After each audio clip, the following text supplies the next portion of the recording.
नमस्कार मेरे प्यारे सभी साथियों को। मेरा नाम पुष्पेंद्र चौधरी। स्वागत है आप सभी का अपने परिवार रैंकर्स गुरुकुल एप्लीकेशन पर। कैसे हैं सभी बच्चे?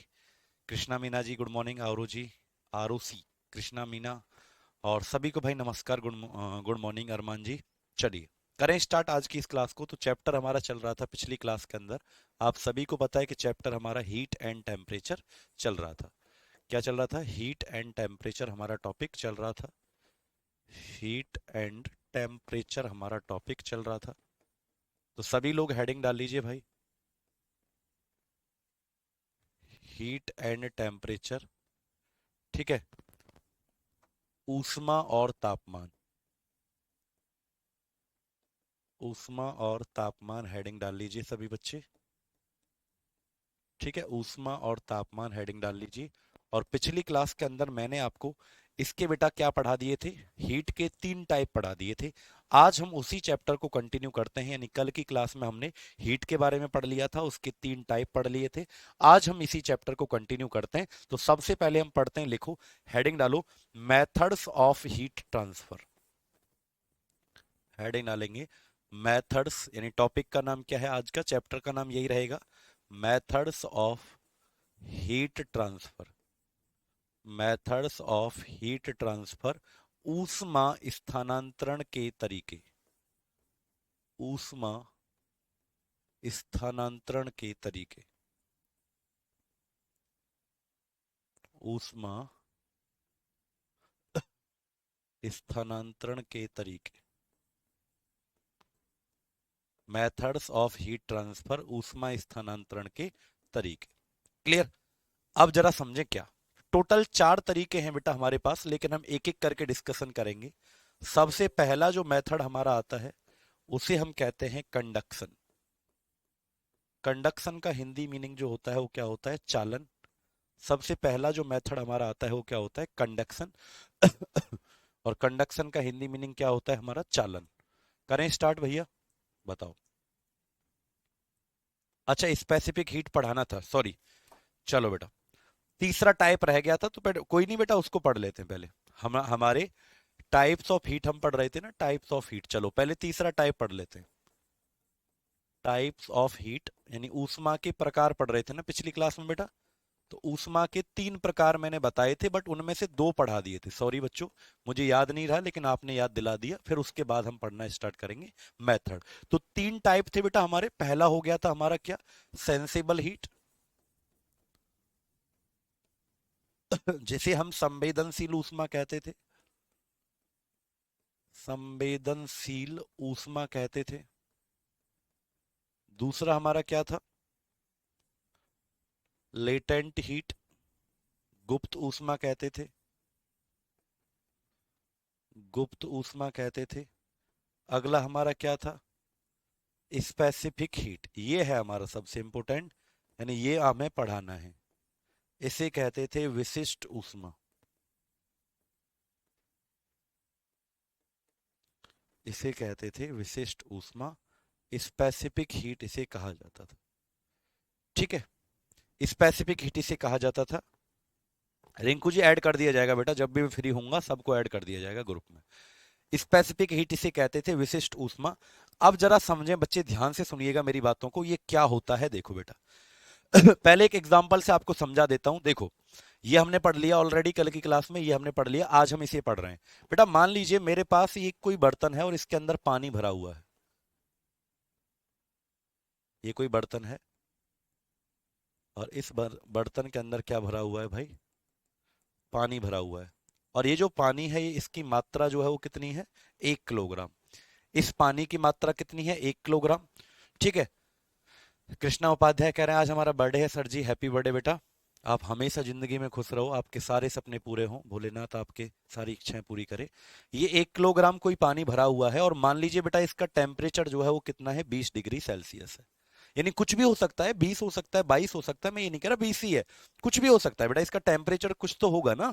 पानी जो भरा हुआ है इसका कुछ तो पर्टिकुलर टेम्परेचर होगा। अब अगर मुझे इसके टेम्परेचर को 20 से 21 डिग्री बढ़ाना है, यानी मात्र कितना प्लस करना है? 1 डिग्री प्लस करना है।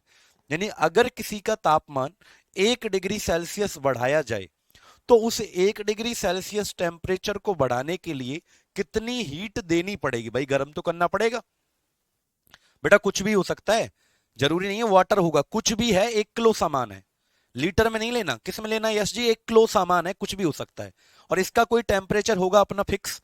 अगर इस तापमान को आपको 1 डिग्री सेल्सियस बढ़ाना है, तो जितना हीट आपको देनी पड़ेगी इस 1 डिग्री सेल्सियस को बढ़ाने के लिए, उसी हीट को क्या कहा जाता है?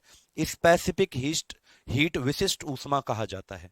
ठीक है बेटा, याद रखेंगे। तो आप ये लिख सकते हैं, heat require, heat require by 1 kg substance, heat required by 1 kg substance to increase the temperature, to increase the temperature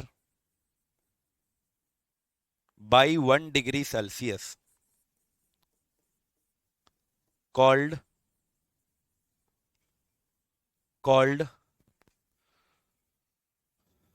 specific heat, called specific heat। लिखो किसी 1 किलोग्राम,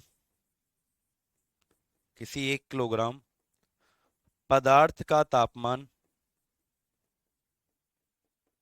1 डिग्री सेल्सियस बढ़ाने के लिए दी गई ऊष्मा, दी गई ऊष्मा को, दी गई ऊष्मा को विशिष्ट ऊष्मा कहते हैं।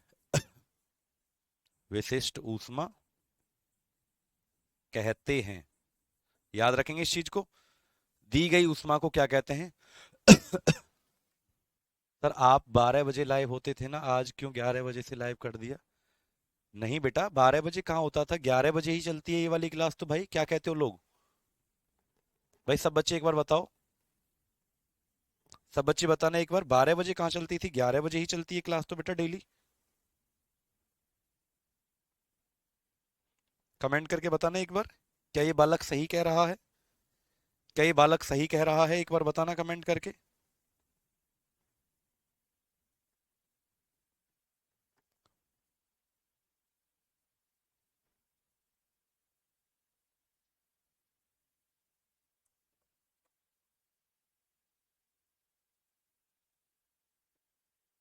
चलें बेटा, सही तो नहीं बेटा, हम सही कह रहे हैं। हमारा जो टाइम है इस क्लास का वो तो 11 बजे ही होता है, ठीक है, मैंने चेक कर लिया। तो उसे विशिष्ट ऊष्मा समझ पाए बेटा?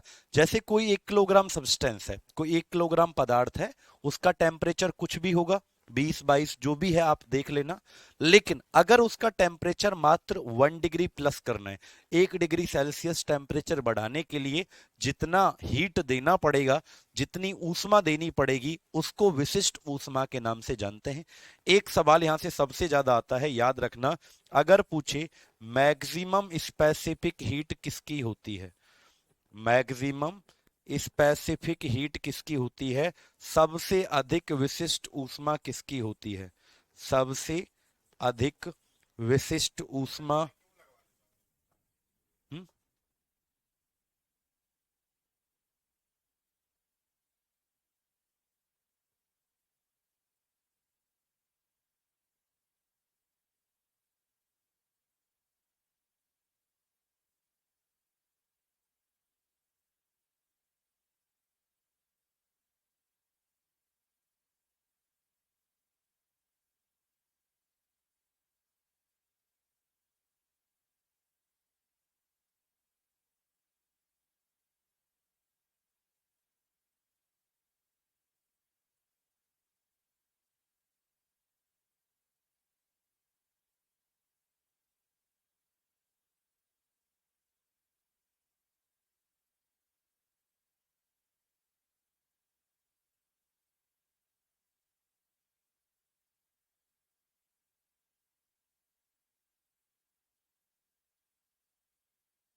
मैक्सिमम स्पेसिफिक हीट किसका होगा? सबसे अधिक विशिष्ट ऊष्मा, सबसे अधिक विशिष्ट ऊष्मा होती है वाटर की, पानी की होती है बेटा। किसकी होती है? पानी की। और ये याद रखना आप लोग, कितना होता है? 4.1 होता है। कितना होता है? 4.1 होता है। मैक्सिमम स्पेसिफिक हीट क्या होती है? 4.1 आपका होता है। ठीक है, ये बात आपको क्या करना है? याद रखना है। ठीक है, 4.1 होता है। इसकी यूनिट क्या होती है बेटा? जूल पर ग्राम डिग्री सेल्सियस। जूल पर ग्राम डिग्री सेल्सियस। ठीक है, बिल्कुल बिल्कुल ठीक है अंजलि जी। तो याद रखना, सबसे ज्यादा अगर पूछे ना स्पेसिफिक हीट किसकी होती है सबसे ज्यादा, तो याद रखना सबसे ज्यादा स्पेसिफिक हीट जो होती है वो इसी की होती है। कितनी होती है? 4.1 जूल पर ग्राम डिग्री सेल्सियस होती है। क्या होती है? 4.1 जूल पर ग्राम डिग्री सेल्सियस होती है। क्लियर? चलो, अब हम पढ़ने जा रहे हैं भाई क्या? तो याद रखना, स्पेसिफिक हीट आपने पढ़ लिया, अब लिखो मेथड्स ऑफ हीट ट्रांसफर।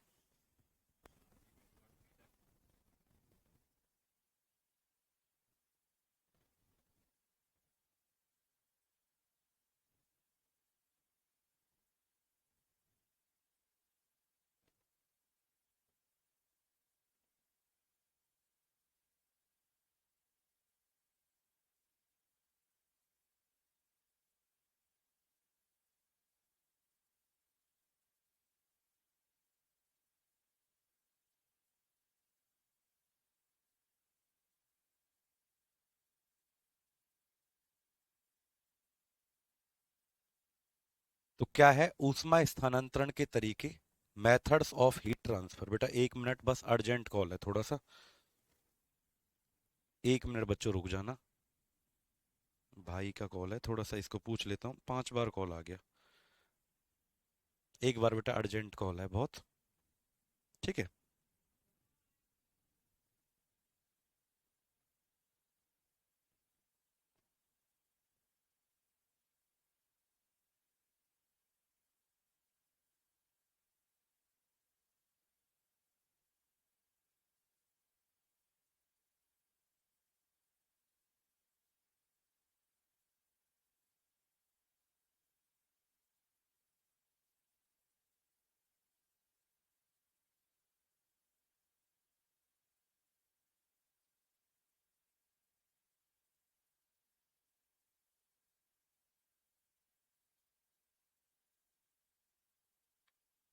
तो पहला मेथड क्या होगा बेटा हमारा? ऊष्मा स्थानांतरण के तरीके, कंडक्शन होगा पहला मेथड। ठीक है, चलो। हाँ बेटा, फिजिक्स का सिलेबस अभिनंदन जी ऑलमोस्ट कंप्लीट है हमारा, बस एक और टॉपिक बाकी है। शायद उसका नाम है इम्पोर्टेंट फॉर्मूला, तो वो मैं आपको करवाऊंगा। ठीक है, तो अब सुनिए बेटा, कंडक्शन पढ़ेंगे। ऊष्मा स्थानांतरण के तरीके में सबसे पहला आता है कंडक्शन। देखो बेटा, ये सबसे पहले तो यूज होता है, it is used in solid. लिखो, it is used in solids.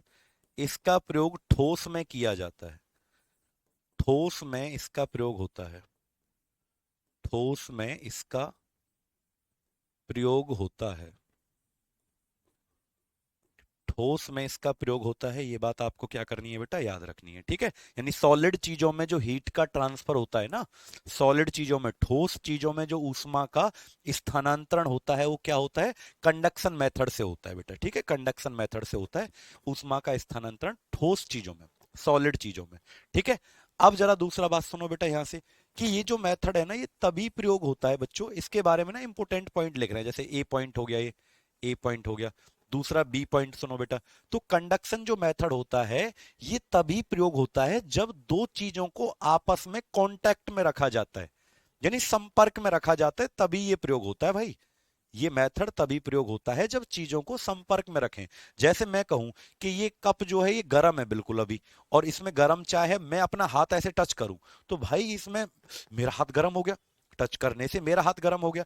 तो मैं ये कहूंगा कि ये मेथड हुआ, यानी हीट जो ट्रांसफर हुई मेरे हाथ के अंदर, किस मेथड से हुई बेटा? कंडक्शन मेथड से हुई। क्लियर? तो याद रखना, this method is used, this method is used when both objects are both objects are in direct contact. Direct का मतलब सीधा संपर्क में होते हैं। Indirect contact. ठीक है, ये तरीका तब प्रयोग होता है, ये तरीका तब प्रयोग होता है, तब प्रयोग होता है जब दो वस्तुएं आपस में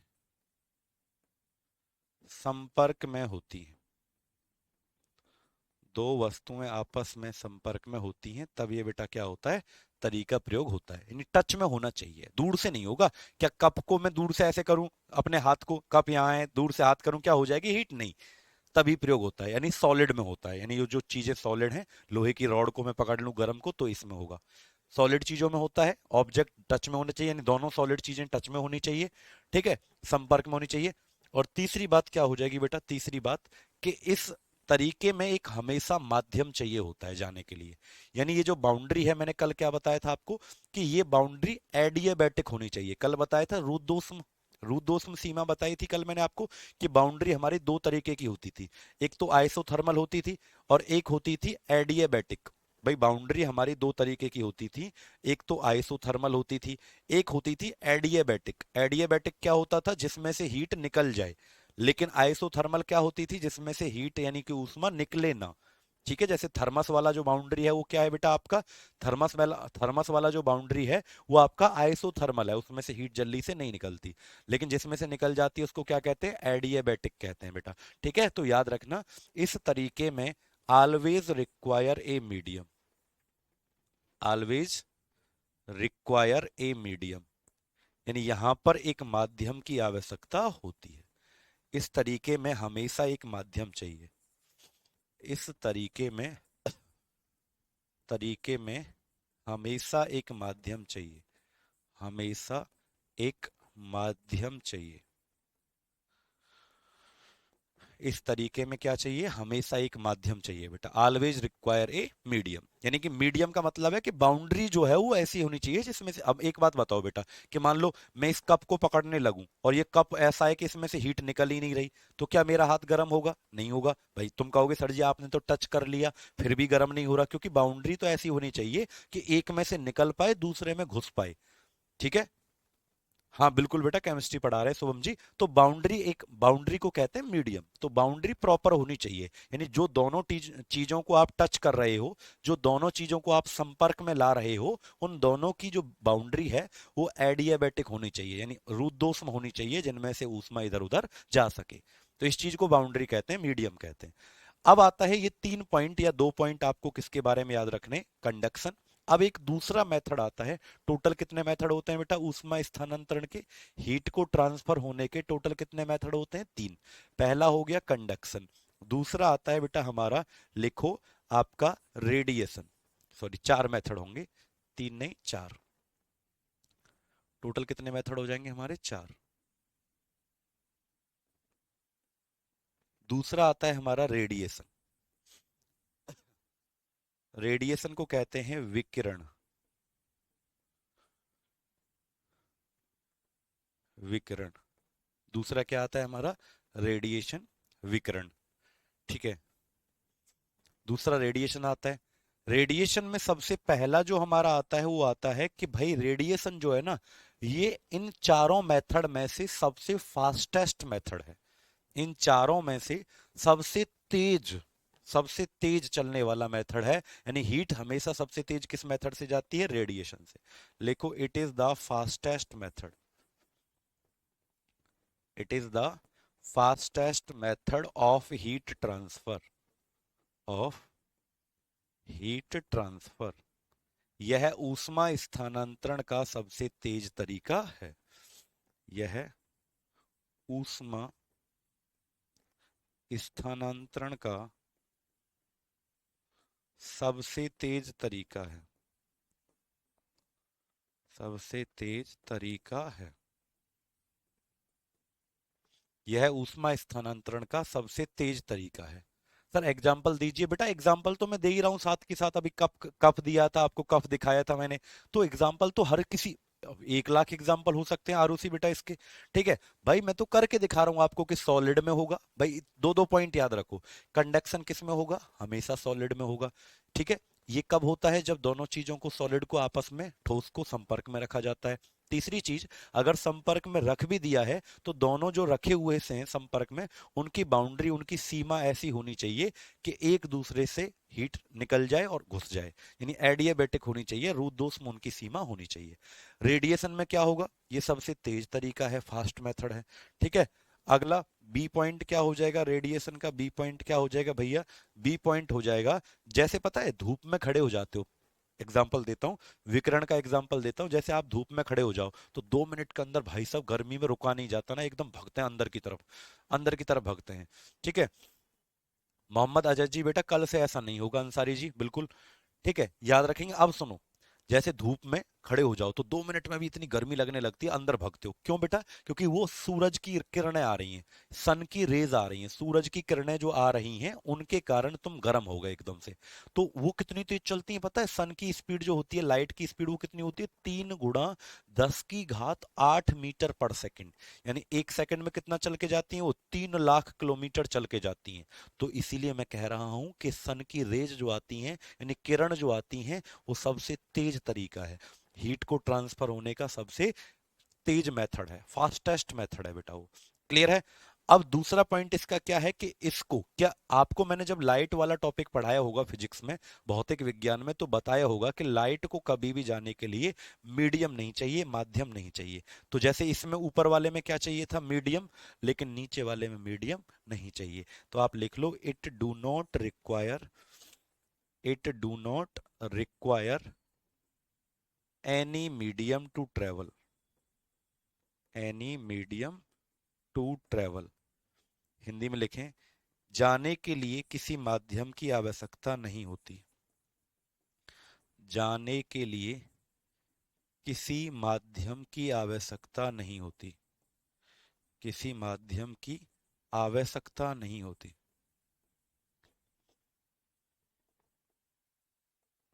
याद रखेंगे, do not require any medium to travel, जाने के लिए किसी माध्यम की आवश्यकता नहीं होती।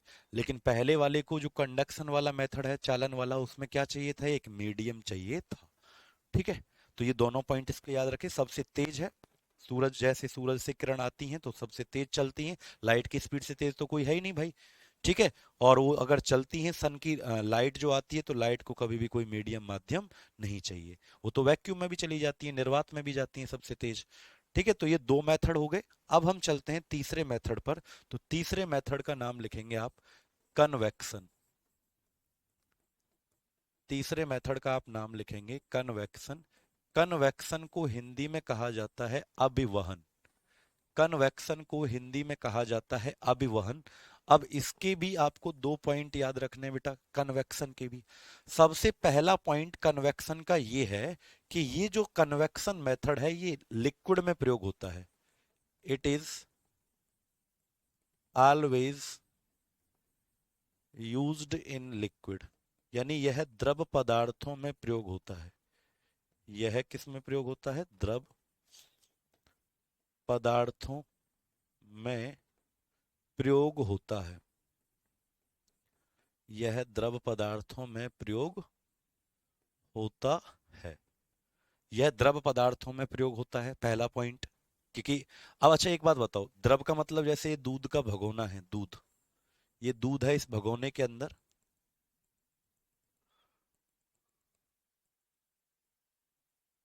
और आप इसको नीचे से क्या कर रहे हो? गर्म। आप इस भगोने को नीचे से गर्म कर रहे हो, दूध को उबाल रहे हो आप। तो एक बात बताओ, 5 मिनट से ये बर्नर, बर्नर का मतलब गैस चली हुई है और दूध भगोना रखा हुआ है, तो 5 मिनट से मैं देख रहा हूं कि दूध तो ऊपर आ ही नहीं रहा, उबला ही नहीं है 5 मिनट से।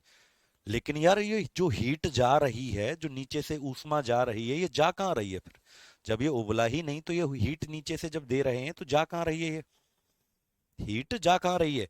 तो आखिरकार ये हीट जा तो नीचे से रही है, तो बेटा नीचे से ऊपर की तरफ जा रही है ये हीट, जो जा रही है नीचे से ऊपर। तो पहले नीचे वाला दूध गर्म होगा जो पैंदे में है, तली में है। फिर जब वो जैसे ही ऊपर आती है तब तुम्हें लगता है कि हाँ दूध गर्म हो रहा है। तो वो तो 5 मिनट से गर्म हो रहा है, लेकिन तुमको तो दिख ही नहीं रहा वो कुछ भी, क्योंकि नीचे वाला पहले गर्म होगा फिर ऊपर ऊपर ऊपर आता जाएगा। तो ये लिक्विड में प्रयोग होता है, इसी मेथड को क्या कहते हैं, कन्वेक्शन। और एक बात बताओ, ऊपर से नीचे या नीचे से ऊपर ये लाइन अगर खींचते हैं तो ऐसी लाइन को वर्टिकल लाइन ही तो कहा जाता है। इन रेखाओं को क्या कहते हैं, वर्टिकल। वर्टिकल का मतलब ऊर्ध्वाधर रेखाएं, ऊपर से नीचे खींच दो या नीचे से ऊपर खींच दो, इन रेखाओं को वर्टिकल लाइन ही तो कहते हैं, ऊर्ध्वाधर रेखाएं। तो बेटा इसीलिए ये जो मेथड है हमारा कन्वेक्शन, इसे कहा जाता है, it is called vertical heat transfer method. क्या कहते हैं, वर्टिकल हीट ट्रांसफर मेथड। इसे ऊष्मा स्थानांतरण का ऊर्ध्वाधर तरीका कहते हैं। क्या कहते हैं, इसे ऊष्मा स्थानांतरण का, ऊष्मा स्थानांतरण का ऊर्ध्वाधर तरीका कहते हैं, ऊर्ध्वाधर तरीका कहते हैं। याद रहेगा, बताओ, याद रहेगा ना।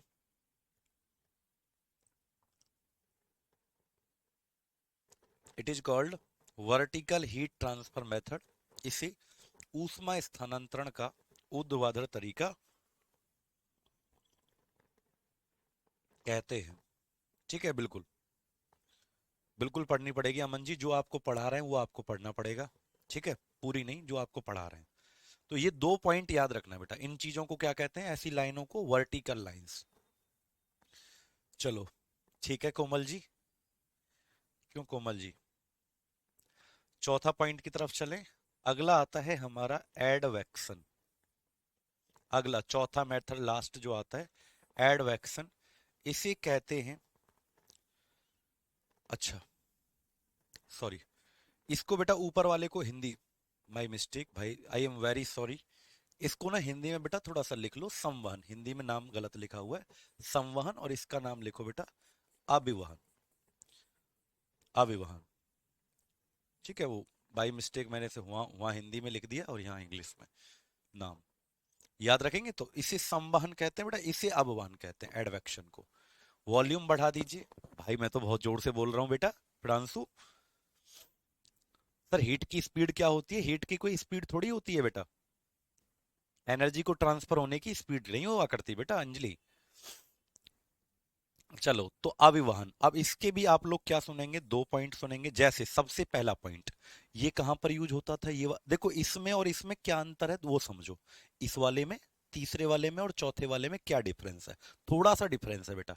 ये होता था लिक्विड में यूज, लिक्विड में प्रयोग, बट ये होता है गैस में प्रयोग, गैसेस में यूज होता है। तो आप क्या लिखेंगे, it is always used in gases, it is always used in gases. इसका प्रयोग गैसों में होता है, इसका प्रयोग गैसों में होता है, गैसों में होता है। ठीक है, इसका प्रयोग गैसों में होता है। अगला बी पॉइंट, एडवेक्शन के बारे में हम लिख रहे हैं, बी पॉइंट। अब बेटा देखो, गैसों के बीच में, गैस जब चलती है या एयर जो चलती है, वो ऐसे थोड़ी चलती है ऊपर से नीचे, नहीं, एयर तो इधर से इधर जाती है ना बेटा। आवाज तो बाबू सही आ रहा है बाबू, अच्छा ठीक है, लो।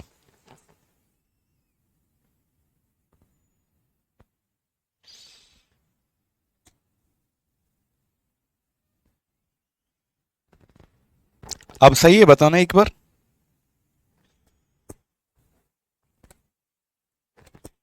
अब सही है आवाज बेटा, देखो।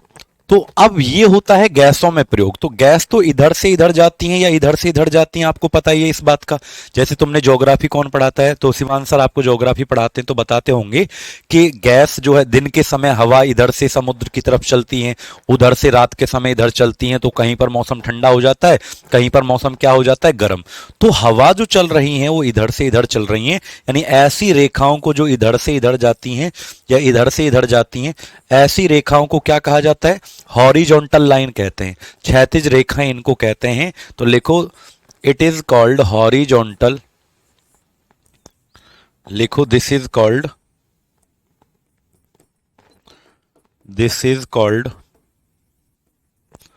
Horizontal heat transfer method. Heat transfer method, इस मेथड को क्या कहते हैं? हॉरिजॉन्टल हीट ट्रांसफर मेथड कहते हैं। इसे क्षैतिज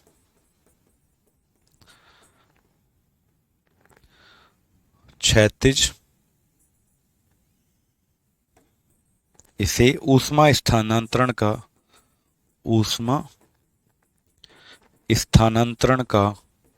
क्षैतिज तरीका कहते हैं। क्या कहते हैं इसको? क्षैतिज,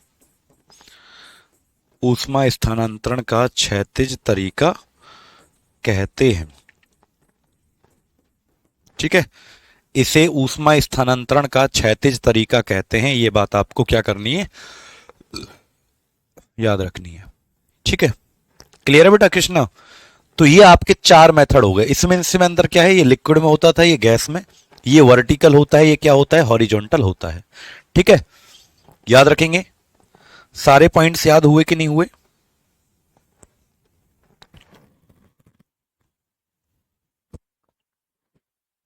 बताओ बेटा।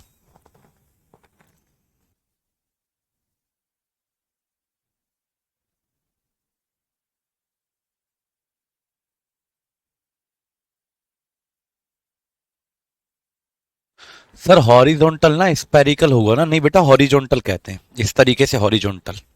ठीक है, एलपीजी का घटक किसे कहते हैं? प्रोपेन और ब्यूटेन होता है काजल जी एलपीजी का मेन कंपोनेंट। ठीक है काजल बिट्टू, याद रखेंगे। आगे चलें अब अगले मेथड पे, अगले पॉइंट, अगले उस पे चले टॉपिक पे। तो हमारे क्या हो गए? ये मेथड ऑफ हीट ट्रांसफर हो गए बेटा। ठीक है, ये क्या पढ़ लिया हमने बेटा? मेथड ऑफ हीट ट्रांसफर पढ़ लिए। कितने मेथड होते हैं टोटल बताओ? 4। पहला कंडक्शन, दूसरा रेडिएशन, तीसरा क्या है हमारा? कन्वेक्शन, चौथा क्या है? एडवेक्शन। अगला टॉपिक आता है, हेडिंग डालिए, laws of thermodynamics. Laws of thermodynamics, Hindi में लिखें ऊष्मागतिकी के नियम। ऊष्मा गतिकी के नियम। बेटा 3 नियम हम पढ़ेंगे। ऊष्मागतिकी के कितने नियम होते हैं टोटल? 3। याद रखना, ऊष्मागतिकी के नियम। तो टोटल कितने नियम पढ़ेंगे? ऊष्मागतिकी के 3 नियम पढ़ेंगे। निशा जी स्टार्टिंग में ही समझा दिया है बेटा स्पेसिफिक हीट का मतलब कि 1 किलोग्राम सब्सटेंस का, 1 किलोग्राम चीज का तापमान 1 डिग्री सेल्सियस बढ़ाने के लिए जितनी हीट देनी पड़ेगी उसको स्पेसिफिक हीट, विशिष्ट ऊष्मा कहते हैं। ऊष्मागतिकी के 3 नियम होते हैं। सबसे पहला आता है हमारा, लिखें, जीरोथ लॉ, यानी जीरो नियम।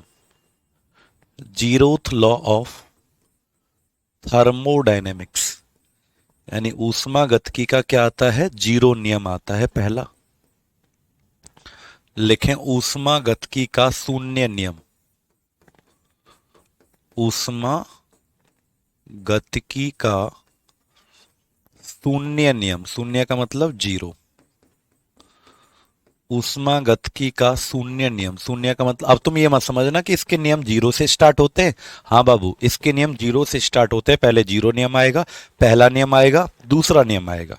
1 2 3 नहीं होते, 0 1 2 होते हैं। क्लियर? अब ये नियम ये कहता है, बड़ा ही आसान है ये वाला जो नियम है, ये बड़ा ही आसान है। और ये कहता है कि बेटा जैसे दो ऑब्जेक्ट हैं, 2 वस्तु, मान लीजिए एक ए है और एक है बी। ये 2 वस्तु हैं, एक ए है एक बी। अगर ये कहता है कि अगर इसका तापमान, यानी ए वस्तु का टेम्परेचर, टेम्परेचर का मतलब क्या होता है? तापमान, अगर बी वस्तु के तापमान के बराबर है, यानी अगर ए वस्तु का तापमान बी वस्तु के तापमान के बराबर है, और अगर बी का तापमान सी के बराबर है, यानी बी कोई ऑब्जेक्ट है ये वाला, इसका तापमान किसके बराबर है भैया? इसका तापमान सी के बराबर है। तो ये नियम ये कहता है, जीरो नियम ये कहता है कि ये तीनों सेम टेम्परेचर पर होते हैं। यानी ये तीनों के तीनों इक्वल टेम्परेचर पर होंगे। टेम्परेचर ए का किसके बराबर हो जाएगा? बी के बराबर हो जाएगा। टेम्परेचर बी का किसके बराबर हो जाएगा? सी के बराबर होगा। यानी they all are at same temperature. इन तीनों का जो तापमान होगा वो क्या हो जाएगा? समान हो जाएगा। ये तीनों समान तापमान पर होंगे।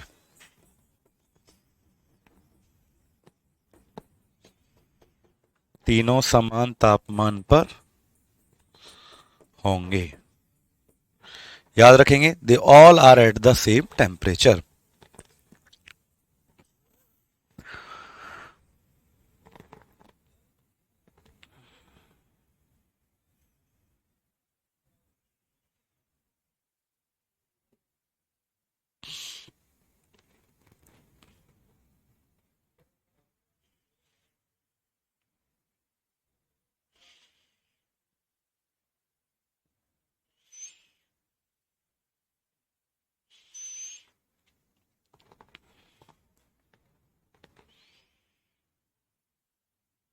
लिख लिया?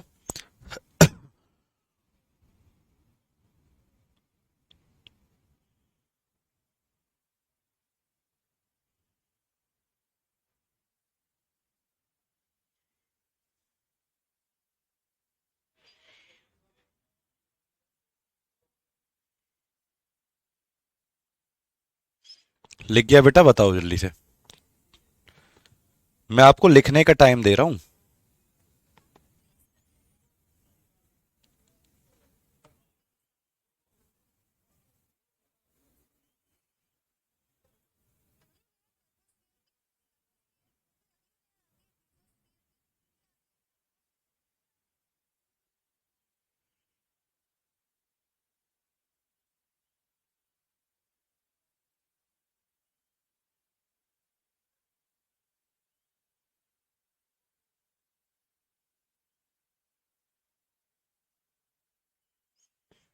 चलें, लिख गया बेटा? मैं आपको टाइम दे रहा हूं। अंजलि जी, लिखा आपने?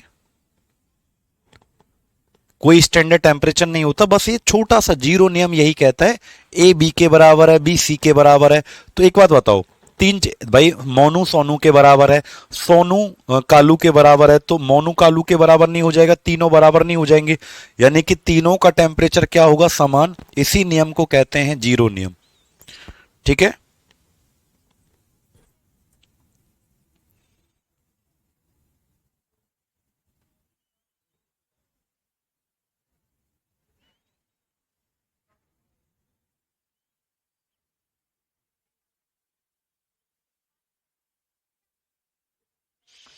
चले आगे? तो चलो अब चलते हैं हम, अगला लिखें। First law first law of thermodynamics.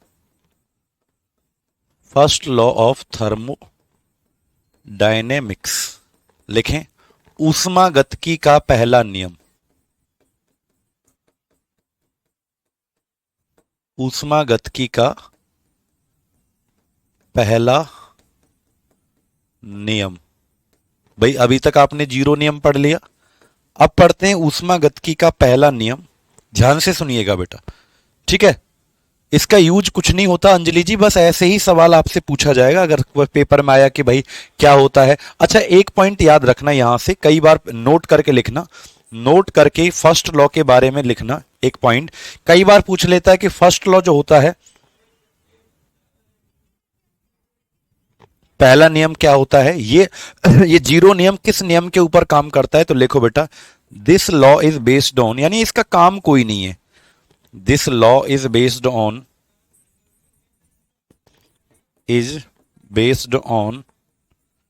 Temperature measurement. This law is based on temperature measurement. लिखें, यह नियम तापमान मापन के सिद्धांत पर काम करता है।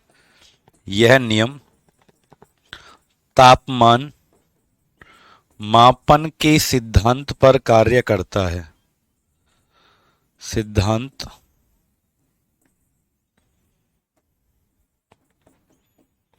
पर कार्य करता है, यानी ये सिर्फ टेम्परेचर मेजर करने के काम आता है।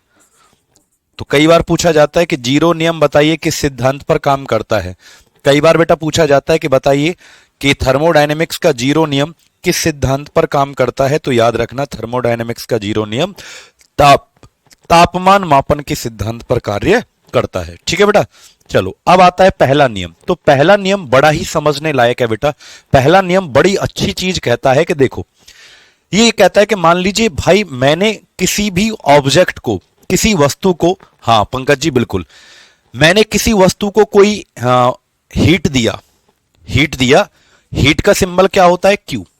अगर मैं किसी ऑब्जेक्ट को हीट दे रहा हूं तो ऐसा नहीं है कि जितनी हीट मैंने उस ऑब्जेक्ट को दी उतना मेरे लिए वो काम करेगा, नहीं, वो कुछ तो काम करेगा मेरे लिए। जैसे मैंने किसी वस्तु को कुछ हीट दिया तो उस हीट का कुछ भाग तो वो मेरे लिए क्या करेगा, काम करेगा। लेकिन जब काम करने के अलावा जो बच जाएगी हीट, उसका ये क्या करेगा, इंटरनल एनर्जी को बढ़ाएगा। नहीं आई समझ में? एग्जाम्पल से समझाता हूं। जैसे मैं कहूं ये भाई है, सोनू नाम है इसका, ये हमें चाय पिलाता है, चाय लेके आता है हमारे लिए, और आज मैं इससे बोला, मैं सोनू ले 50 रुपए ले जा यार मेरे लिए कुछ खाने को ले आ। तो सोनू को मैंने 50 रुपए दे दिए, यानी मैं जो रुपए दे रहा हूं उसको आप हीट समझना, हीट का मतलब ऊष्मा समझना। तो मैंने इस सोनू को 50 रुपए दिए। अब मेरा जो सामान मैंने खाने का मंगाया था वो आया 40 रुपए का। कितने रुपए का आया, 40। तो सोनू ने मेरे लिए क्या कर दिया भाई, डब्लू। डब्लू का मतलब वर्क डन, मेरा काम हो गया डब्लू। लेकिन जो 10 रुपए इसने वापस मुझे किए, भाई 50 में से 40 का सामान आ गया, 10 रुपए ये मुझे देगा। मैं कहा सोनू बेटा कोई बात ना, जा जी ले तू भी अपनी जिंदगी, ले खा लियो कुछ, चल कोई बात नहीं खा लियो। तो मैंने 10 रुपए उसको पकड़ा दिए, मैं कहा चल कोई बात नहीं यार खा लियो, तो काम करता रहता है हमारा। तो 10 रुपए जब मैंने उसको दिए तो वो 10 रुपए को कुछ खाएगा पिएगा। अब जब वो खाएगा पिएगा 10 रुपए का, तो उसकी इंटरनल एनर्जी यानी उसकी जो आंतरिक ऊर्जा है वो बढ़ेगी कि नहीं बढ़ेगी भाई, कुछ खाएगा पिएगा, अंडा वंडा खाएगा है ना, कुछ और खाएगा, रोटी खाएगा। तो जब वो खाएगा तो उसकी क्या बढ़ेगी, इंटरनल एनर्जी, आंतरिक ऊर्जा बढ़ेगी। और बेटा आंतरिक ऊर्जा को कहते हैं यू, यू से दर्शाते हैं आंतरिक ऊर्जा। और डेल्टा, डेल्टा क्यों लिखा है मैंने, डेल्टा इसलिए लिखा है, डेल्टा का मतलब चेंज हो जाएगी। क्या चेंज हो जाएगी, उसकी आंतरिक ऊर्जा बदल जाएगी, पहले कम थी कुछ खाएगा तो बढ़ जाएगी। समझ पा रहे हो? तो बस ये दोनों बराबर आते हैं, यानी इनका इक्वल करके क्या आएगा, बराबर। इसी नियम को पहला नियम कहा जाता है, इसी नियम को पहला नियम कहा जाता है कि जितना आपने दिया होगा, मान लो आपने 50 दिया तो 40 का क्या किया था उसने काम, और 10 का क्या किया उसने, अपनी आंतरिक ऊर्जा को बढ़ाया। तो एलएचएस बराबर क्या आता है हमेशा, आरएचएस। बायां पक्ष दाएं पक्ष के बराबर आता है, एलएचएस बराबर आरएचएस। अगर मान लीजिए वो 40 का काम नहीं करता, वो 45 का काम करता, तो 5 का क्या कर लेता, वो अपनी आंतरिक ऊर्जा को बढ़ा लेता। ठीक है, याद रखेंगे आप लोग इस चीज को। एक मिनट।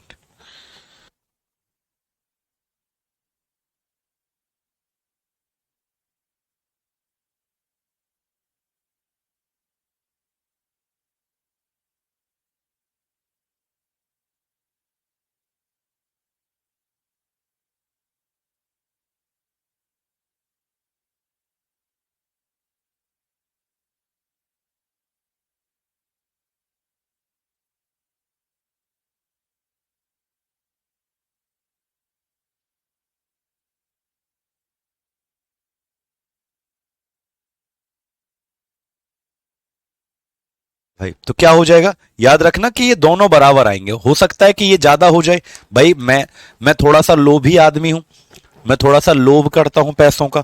तो ये मान लीजिए 50 रुपए मैंने दिए थे इसको, 47 रुपए का इसने मेरे लिए काम किया, 3 रुपए बचे हुए थे तो 3 रुपए मैंने इसको दे दिए। लेकिन आएगा जोड़कर बराबर ही, ठीक है, आएगा जोड़कर बराबर। यू का मतलब होता है आंतरिक ऊर्जा, यू का मतलब क्या होता है, इंटरनल एनर्जी, आंतरिक ऊर्जा। डेल्टा का मतलब क्या होता है बेटा, बढ़ाना।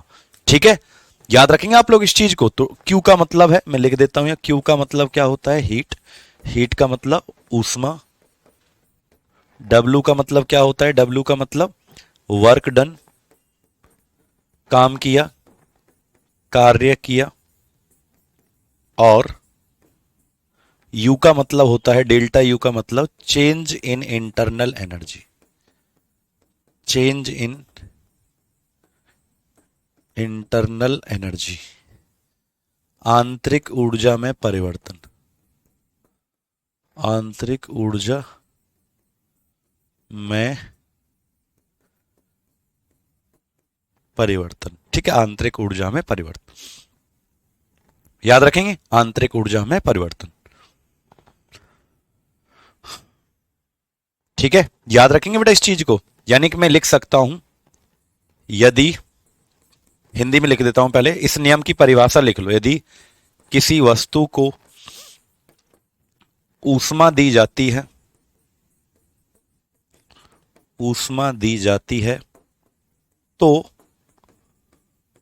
उसमें से, तो उसमें से कुछ ऊष्मा का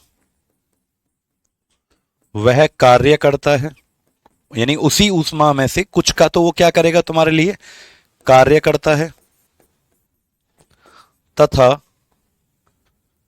तथा बाकी बची हुई ऊष्मा, बाकी बची हुई ऊष्मा से, बाकी बची हुई ऊष्मा से आंतरिक ऊर्जा को बढ़ाता है, आंतरिक ऊर्जा को बढ़ाता है, बढ़ाता है। याद रखेंगे आप लोग इस चीज को। यानी कि मैं लिख सकता हूं, when heat is given, when heat is given to any object,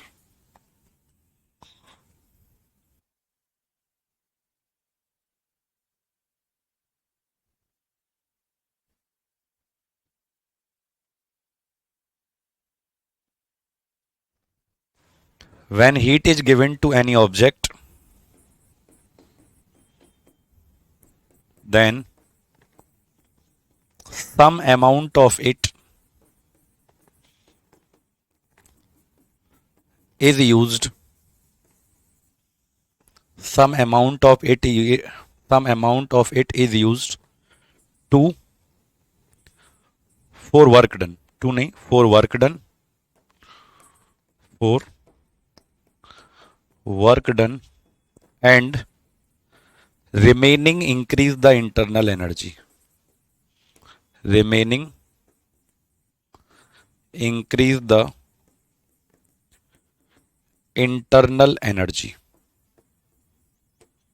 याद रखेंगे इस चीज को बेटा। ऊर्जा ना होगा सर या ऊष्मा, ऊर्जा बेटा, ऊर्जा, ऊष्मा, हाँ ऊष्मा लिख सकते हो, ऊष्मा ही तो लिख रहे हैं। ऊष्मा भी तो बेटा देखो, अब तुम यहां ऊष्मा लिखो या ऊर्जा लिखो, ऊर्जा ही ऊष्मा होती है ना भाई, ऊष्मा ही ऊर्जा होती है, ऊर्जा ही ऊष्मा होती है। मैंने क्या कहा था, heat is the form of energy, ऊष्मा एक ऊर्जा का ही प्रकार होता है, ये कहा था मैंने आपसे। ठीक है, तो याद रखेंगे आप लोग, ऊष्मा गतिकी का ये क्या था, पहला नियम। लेकिन इस नियम की सबसे इंपोर्टेंट बात मैं अब लिखने जा रहा हूं भाई। ठीक है, इस नियम की सबसे इंपोर्टेंट बात मैं अब लिखने जा रहा हूं, तो ध्यान से सुनिएगा। थोड़ा सा इसको छोटा कर देते हैं।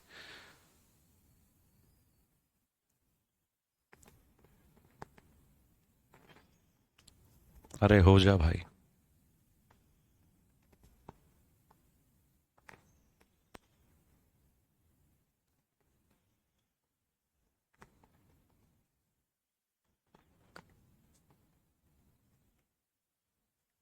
ठीक है, इस नियम की सबसे इंपोर्टेंट बात मैं यहां लिखने जा रहा हूं बेटा। थोड़ा सा इसको ना इधर खिसका लो, ये दिक्कत कर रहा है। चलो, नोट करके, जैसे पहले वाले में भी मैंने नोट करके एक बात लिखवाई थी भाई, पहले वाले में भी नोट करके मैंने एक बात आपको लिखवाई थी ना, कि जो जीरो नियम था, जो जीरो नियम था वो किसके ऊपर काम करता है, टेम्परेचर मेजरमेंट, यानी तापमान मापन के सिद्धांत पर काम करता है जीरो नियम। लेकिन ये जो पहला नियम है, ये जो पहला नियम है बेटा, याद रखना, this law is based on, लिखो, this law is based on law of conservation of energy. लिखो, यह नियम ऊर्जा संरक्षण के सिद्धांत पर कार्य करता है, ऊर्जा संरक्षण के सिद्धांत पर कार्य करता है। यह नियम ऊर्जा संरक्षण के सिद्धांत पर कार्य करता है, कार्य करता है। याद रखेंगे, यह नियम ऊर्जा संरक्षण, यानी ऊर्जा संरक्षित ही तो रही बेटा, जितना दिया था उतना आया, LHS बराबर RHS, तो ऊर्जा संरक्षण का नियम इसको कहते हैं। न्यूमेरिकल नहीं आता बेटा इस चैप्टर से अनिमेश जी। अब आता है हमारा लास्ट टॉपिक बेटा इस चैप्टर का, इसे कहते हैं सेकंड लॉ ऑफ थर्मोडायनेमिक्स। क्या कहते हैं इसको? Second law of thermodynamics, dynamics यानी ऊष्मागतिकी का दूसरा नियम। लिखो बेटा, ऊष्मागतिकी का, ऊष्मागतिकी का दूसरा नियम। ये बड़ा ही आसान सा नियम है, ये वाला जो नियम है ये तो बहुत छोटी सी बात है बेटा। ये वाली जो बात है वो बहुत छोटी सी बात है। वो ये कहता है, बस छोटी सी बात, एक बात बताओ, हमेशा हीट जो है वो कहां से कहां जाती है? ज्यादा से कम की तरफ ही जाती है। एक हाई टेम्परेचर से लो टेम्परेचर की तरफ ही तो जाती है। भाई ऊष्मा जो प्रवाहित होती है, कोई गर्म चीज ही तो ठंडी होती है। एक बात बताओ, अगर ये चाय का कप या पानी का गिलास जो है, गर्म पानी था इसके अंदर, तो ये धीरे धीरे ठंडा ही होगा। क्या ये रखा रखा इतना गर्म हो जाएगा अपने आप ही? नहीं होगा ना। यानी कि हीट जो ट्रांसफर होती है वो हमेशा किसी हाई टेम्परेचर से ज्यादा तापमान से कम तापमान की तरफ जाती है, यानी एक हॉट ऑब्जेक्ट से कोल्ड ऑब्जेक्ट की तरफ जाती है। क्लियर है? तो यानी याद रखेंगे, अकॉर्डिंग टू दिस लॉ, बस इतना सा याद रखो बेटा, according to this law, heat always flow from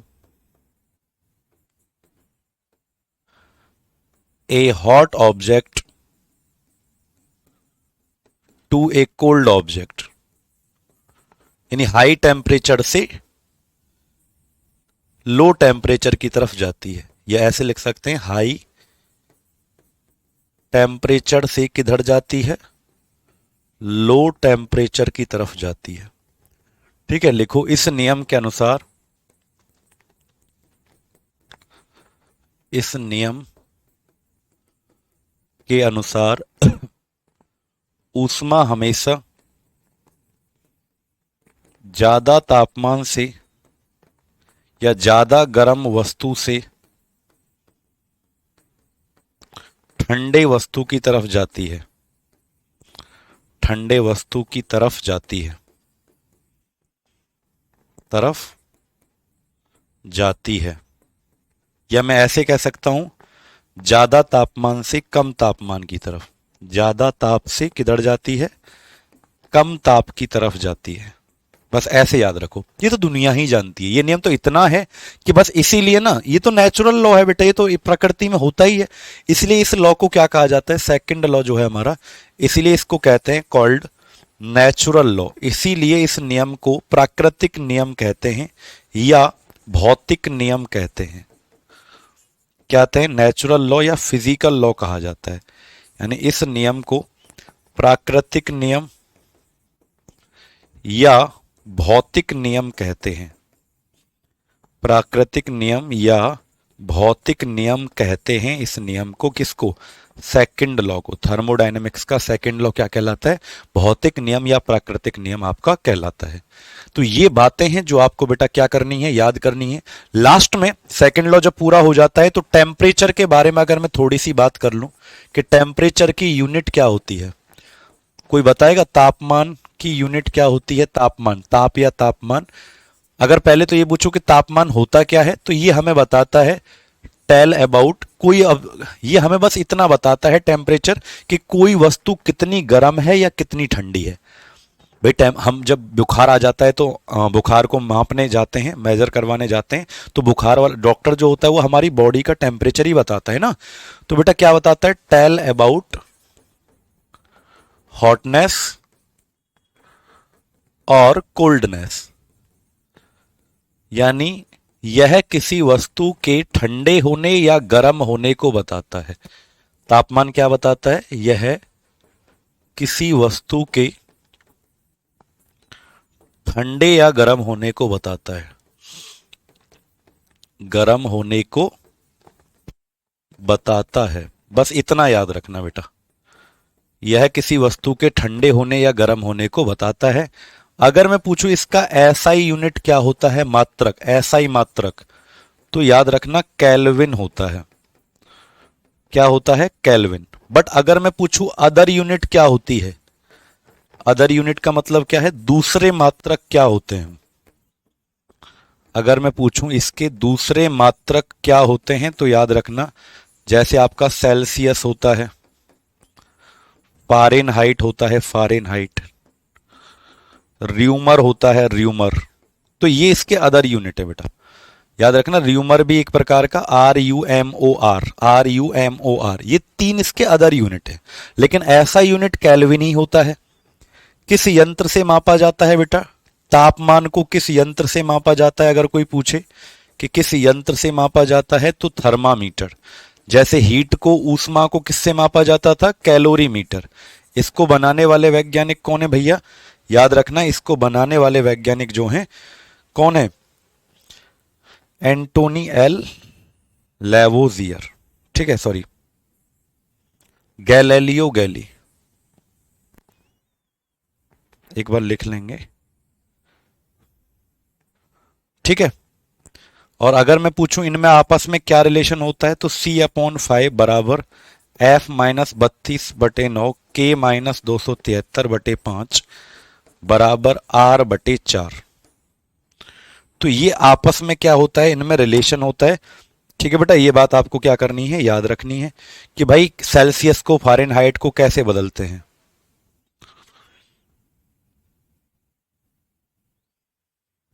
ठीक है, सेल्सियस को फारेनहाइट को कैसे बदलते हैं, याद रखेंगे बेटा। ये सारी बातें आपको क्या करनी है, याद रखनी है।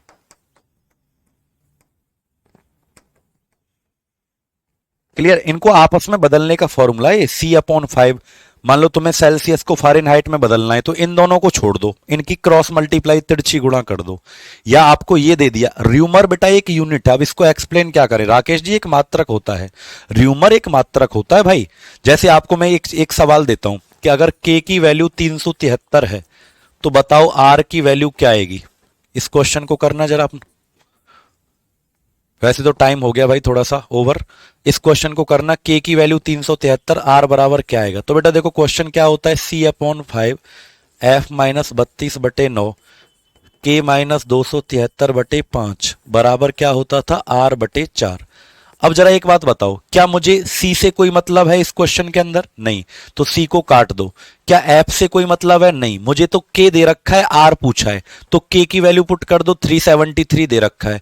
373 में से 373 में से 273 घटेगा, 100 आ जाएगा, 5 से भाग दे दो, ये क्या है, R/4, ये आएगा 20, ये आ जाएगा R, ये 4, इनकी तिरछी गुणा कर दो, तो R बराबर क्या आ जाएगा, 80 डिग्री। तो र्यूमर एक तापमान का ही वैल्यू है, यूनिट होता है बेटा। तो ऐसे क्वेश्चन को सॉल्व करते हैं मेरे प्यारे बच्चों। आज की क्लास यहीं तक खत्म। ये चैप्टर पूरा आपका हो चुका है, थर्मोडायनेमिक्स, ऊष्मा गतिकी, हीट वाला टॉपिक पूरा हो गया आपका, टेम्परेचर भी आपका हो गया। अब मिलते हैं आपसे अगली क्लास में, तब तक 10 बजे वाली सुबह वाली क्लास जरूर देखा करो। 21 दिन 21 मैराथन जो चली है रैंकर्स गुरुकुल यूट्यूब चैनल पर। Thank you, love you all, take care, अपना ध्यान रखिएगा बेटा, और एडवांस में आपको हैप्पी होली, ठीक है।